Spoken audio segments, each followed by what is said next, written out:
സകലതും പരാജയമെന്ന് വിധി എഴുതിയ നിങ്ങളുടെ ജീവിതത്തെ വിജയത്തിൻ്റെ പാതയിലെത്തിച്ച് ദൈവിക പദ്ധതികളിൽ കൊണ്ടുപോയി വാഗ്ദത്തങ്ങൾ കൈവശമാക്കി തരുവാൻ ദൈവം ശക്തനാണ്.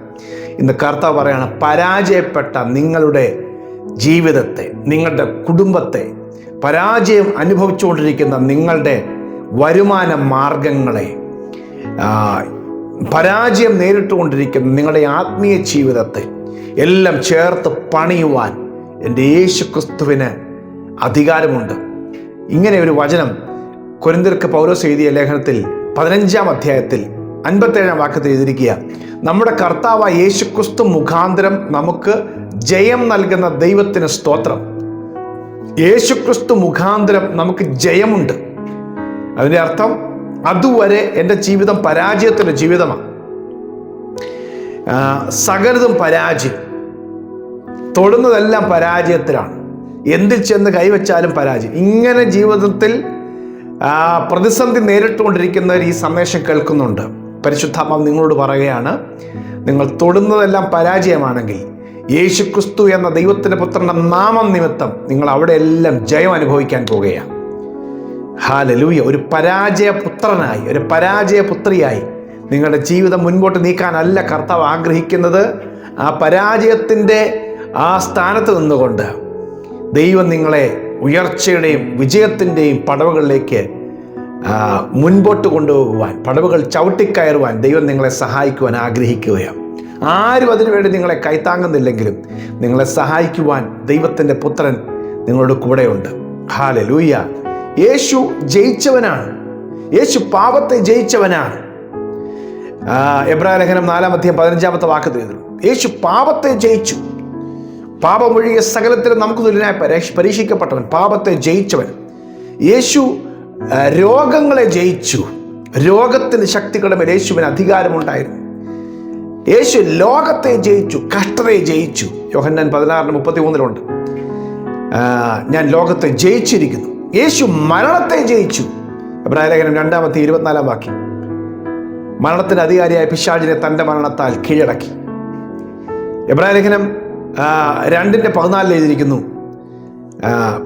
പിശാചിനെ ജയിച്ചു. എബ്രായ ലേഖനം 2:14. അപ്പോസ്തലപ്രവൃത്തി 2:24 മരണത്തെ ജയിച്ചു. മരണത്തിന് അവനെ പിടിച്ചു വെക്കുക അസാധ്യമായിരുന്നു. മരണപാശങ്ങളെ അവൻ പൊട്ടിച്ചു. അത് അപ്പോസ്തലപ്രവൃത്തി 2-ാം അധ്യായം 24-ാം വാക്യത്തിൽ പത്രോസിന്റെ പ്രസംഗത്തിൽ നിന്നാണ്. എബ്രായ ലേഖനം 2-ാം അധ്യായം 14-ാം വാക്യത്തിലാണ് പിശാചിനെ ജയിച്ചു.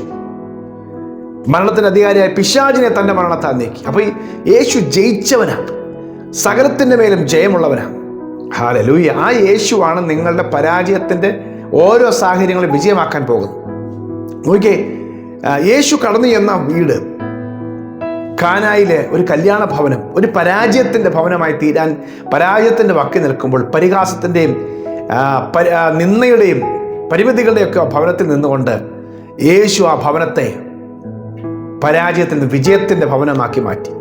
സമൂഹത്തിൽ പരാജയം നേരിടുവാൻ, അപമാനം നേരിടുവാൻ നിൽക്കുന്ന ആ ഭവനത്തെ കർത്താവ് കൈപിടിച്ചുയർത്തി ജയത്തിൻ്റെ പുതിയ വഴിയിലേക്കും സന്തോഷത്തിൻ്റെയും ആനന്ദത്തിൻ്റെയും നിങ്ങളുടെ വീടിനെ ദൈവം അങ്ങനെ ഒരു വിജയത്തിൻ്റെ വീടാക്കി മാറ്റാൻ ആഗ്രഹിക്കുന്നു. നാട്ടുകാരുടെ മുമ്പിൽ, ചാർച്ചക്കാരുടെ മുമ്പിൽ നിങ്ങൾ ഒരു പരാജയപ്പെട്ട ഭവനം പോലെ, പരാജയപ്പെട്ട തലമുറയായി, പരാജയപ്പെട്ട ബിസിനസ്, പരാജയപ്പെട്ട കുടുംബമായി അധപ്പതിക്കാനല്ല, അധപ്പതിച്ച സാഹചര്യത്തിൽ നിന്ന് ദൈവം നിങ്ങളെ വിജയത്തിലേക്ക് കൊണ്ടുപോകാൻ ആഗ്രഹിക്കുന്നു. യേശുക്രിസ്തു മുഖാന്തരം ജയം നൽകുന്നു.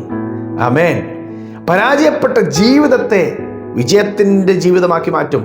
ശമര്യക്കാരത്തിയെക്കുറിച്ച് യോഹന്നാന്റെ സുവിശേഷം 4-ാം അധ്യായത്തിൽ കാണുന്നു. അവൾ പരാജയപ്പെട്ടവളായിട്ടാണ് അവളോട് ഇടപെട്ടവരെല്ലാം മനസ്സിലാക്കിയതും ലോകം മനസ്സിലാക്കിയതും. എന്നാൽ യേശുവിനെ കണ്ടുമുട്ടിയ സമയം തൊട്ട് അവളുടെ ജീവിതം വിജയത്തിൻ്റെ ജീവിതമായി മാറി. രക്ഷകനെ കണ്ടുമുട്ടി, അവൾ രക്ഷകന്റെ പ്രേക്ഷിത പ്രവർത്തകയായി മാറി. യേശുവിനെക്കുറിച്ച് പറയാൻ തുടങ്ങി. അവളുടെ ജീവിതം ഒരു ജയത്തിൻ്റെ ജീവിതമായി മാറി. ഹല്ലേലൂയ. കല്ലെറിയാൻ വിധിക്കപ്പെട്ടവളായിരുന്നു. മറ്റുള്ളവരാൽ കുറ്റം ആരോപിക്കപ്പെട്ട് മരണം കാത്തവളായിരുന്നു. പക്ഷെ ദൈവം അവളുടെ ജീവിതത്തെ തിരുത്തി. ആമേൻ. വരുമാനം അടഞ്ഞ് രാത്രി മുഴുവൻ അധ്വാനിച്ച് പത്രോസിൻ്റെ ജീവിതത്തെ അഭിമാനമുള്ള, ഏറ്റവും രീതിയിൽ മനുഷ്യനെ പിടിക്കുന്നവനായ, ഏറ്റവും ശ്രേഷ്ഠമായ നിലവാരത്തിൽ പത്രോസിനെ ഒരു അപ്പോസ്തലനാക്കി മാറ്റിയ യേശുക്രിസ്തു മുഖാന്തരമാണ് പത്രോസ് വലിയവനായി മാറിയത്. ഹല്ലേലൂയ. പിശാച് 7 ഭൂതങ്ങൾ വേട്ടയാടിക്കൊണ്ടിരുന്ന മഗ്ദലന മറിയത്തെ, അവളുടെ ജീവിതം പിശാചിൻ്റെ കൂടായിരുന്ന അവളുടെ വീടിനെ യേശു കടന്നു ചെന്ന് അവളുടെ പരാജയത്തെ മാറ്റി, പിശാച് പരാജയപ്പെടുത്തിയ വീടിനെ കർത്താവ് വിടുവിച്ചെടുക്കുകയായിരുന്നു. അതെ, യേശു പിശാചിനെ ജയിച്ചവനാ. യേശു നിങ്ങളുടെ വീട്ടിൽ വരുമ്പോൾ നിങ്ങളുടെ ഭവനത്തിൻ്റെ കെട്ടുകളൊക്കെ ദൈവം അഴിക്കും. ഹല്ലേലൂയ. മരണം പിടിമുറുക്കി കൊന്നുകളഞ്ഞ, അല്ലെങ്കിൽ മരിച്ച് 4 ദിവസം നാറ്റം വെച്ച ലാസറിൻ്റെ ഭവനം, മരണത്തിൻ്റെ എല്ലാ വേദനകളും അനുഭവിച്ച, ആ കയ്പ് അനുഭവിച്ച ഭവനം യേശു കടന്നു ചെന്ന് ആനന്ദത്തിൻ്റെ ഭവനമാക്കി മാറ്റി. ഹല്ലേലൂയ. അതെ, യേശു പരാജയങ്ങളെ വിജയമാക്കി മാറ്റുന്നവനാണ്, മരണത്തിൻ്റെ മേൽ അധികാരമുള്ളവൻ. ഇങ്ങനെ എത്രയെത്ര ഭവനങ്ങൾ, എത്രയെത്ര വ്യക്തികൾ, എത്രയെത്ര ദേശങ്ങൾ, ആമേൻ, ദൈവത്തിൻ്റെ ജയത്തിൻ്റെ ദേശങ്ങളായി മാറി. മരണത്തിന് നിഴലിക്കിടന്ന ദേശമായിരുന്നു ഗലീല. അവിടെ അവിടെയുള്ള ജനങ്ങൾ മുഴുവൻ തകർന്നു പോയവരാണ്, ഉയരാൻ കഴിയാതെ കടന്ന ജനമാണ്. പക്ഷേ യേശു വന്നപ്പോൾ ആ പരാജയങ്ങളുടെ ദേശം തന്നെ ദൈവം തിരുത്തി എഴുതി. നസ്രയത്തിൽ നിന്ന് നന്മകൾ വരാൻ തുടങ്ങി. ആമേൻ. അതെ, നിങ്ങളുടെ വീടോ, നിങ്ങളുടെ കുടുംബമോ, നിങ്ങളുടെ തലമുറയോ, അവിടെയൊക്കെ പരാജയം എന്ന് പറഞ്ഞിടത്തെല്ലാം ദൈവം നന്മകൾ ഒഴുക്കിത്തരാൻ പോവുകയാണ്. വിശ്വസിക്കുന്നുണ്ടോ? യേശുക്രിസ്തു മുഖാന്തരം നിങ്ങൾക്ക് ജയമുണ്ട്. നിങ്ങളുടെ ജീവിതം പരാജയമല്ല. നിങ്ങളുടെ കുടുംബജീവിതത്തിനകത്ത് നിങ്ങൾക്ക് മുൻപോട്ട് പോകാൻ കഴിയാത്ത വിധത്തിൽ ഒരു പരാജയം അല്ലെങ്കിൽ പരാജയത്തിൻ്റെ ഭീതിയിൽ നിൽക്കുന്ന വ്യക്തിയാണോ? കർത്താവ് നിങ്ങൾക്ക് ജയം തരാൻ ആഗ്രഹിക്കുന്നു. യേശുക്രിസ്തു മുഖാന്തരം ജയം നൽകുന്ന ദൈവത്തിന് സ്തോത്രം. പ്രാർത്ഥിക്കാം. കർത്താവ് നിങ്ങളുടെ പരാജയങ്ങളെ വിജയമാക്കി മാറ്റാൻ പോവുകയാണ്. ഹല്ലേലൂയ. പൗലോസ് തന്നെ പറയുന്നുണ്ട്, നമ്മെ സ്നേഹിച്ചവൻ മുഖാന്തരം ഞങ്ങൾ ഇതിലെല്ലാം പൂർണ്ണ ജയം പ്രാപിക്കുന്നു. കഷ്ടതയും പട്ടിണിയും ഉപദ്രവവും ആപത്തും വാളും എന്തു വന്നാലും ഞങ്ങൾക്ക് ജയം മാത്രമേ ഉണ്ടാകുകയുള്ളൂ. പ്രിയ കർത്താവേ, ഈ വചനം ഈ മക്കളിലേക്ക് കടന്നു ചെന്നിട്ട് അവരുടെ പരാജയങ്ങൾ എടുത്തു മാറ്റി അവിടെ എല്ലാം വിജയമുണ്ടാകട്ടെ. കർത്താവായ യേശുക്രിസ്തു മുഖാന്തരം ജയം നൽകുന്ന ദൈവം ഞങ്ങളത് വിശ്വസിക്കുന്നു.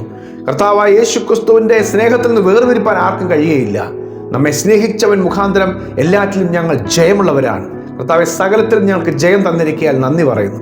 വചനം കേൾക്കുന്നവരിൽ അവർ കടന്നു പോകുന്ന ആ പരാജയം അനുഭവിച്ചുകൊണ്ടിരിക്കുന്ന എല്ലാ മേഖലയിൽ നിന്നും വിജയത്തിൻ്റെ വഴിയിലേക്ക് അവരെ നയിക്കണമേ. ഞാൻ യേശുവിൻ്റെ നാമത്തിൽ വരെ അനുഗ്രഹിച്ചു പ്രാർത്ഥിക്കുന്നു. അവർ വിജയത്തിലേക്ക് പ്രവേശിക്കട്ടെ, അവർക്ക് വിജയമുണ്ടാകും, നന്മയുണ്ടാകട്ടെ. അവരുടെ കുടുംബത്തിനകത്ത് പരാജയം അനുഭവിച്ച എല്ലാ ഇടങ്ങളിൽ നിന്നും അവരെ എഴുന്നേൽപ്പിക്കേണ്ടതിനായി ഞാൻ പ്രാർത്ഥിക്കുന്നു. കർത്താവ് അത്ഭുതങ്ങളെ ചെയ്യും. അത്ഭുതത്തിൻ്റെ സാക്ഷ്യങ്ങൾ ഇവർ പറയുവാൻ കർത്താവെ അവിടെ നിലയാക്കും. യേശുവിൻ നാമത്തിൽ തന്നെ. ആമേൻ, ആമേൻ. കർത്താവായ യേശുക്രിസ്തു മുഖാന്തരം ജയം നൽകുന്ന ദൈവത്തിന് സ്തോത്രം. ഈ സന്ദേശം നിങ്ങൾക്ക് ജയം നൽകട്ടെ. കുറേ പേർക്ക് നിങ്ങൾ ഷെയർ ചെയ്യുമല്ലോ. God bless you. Have A victorious day.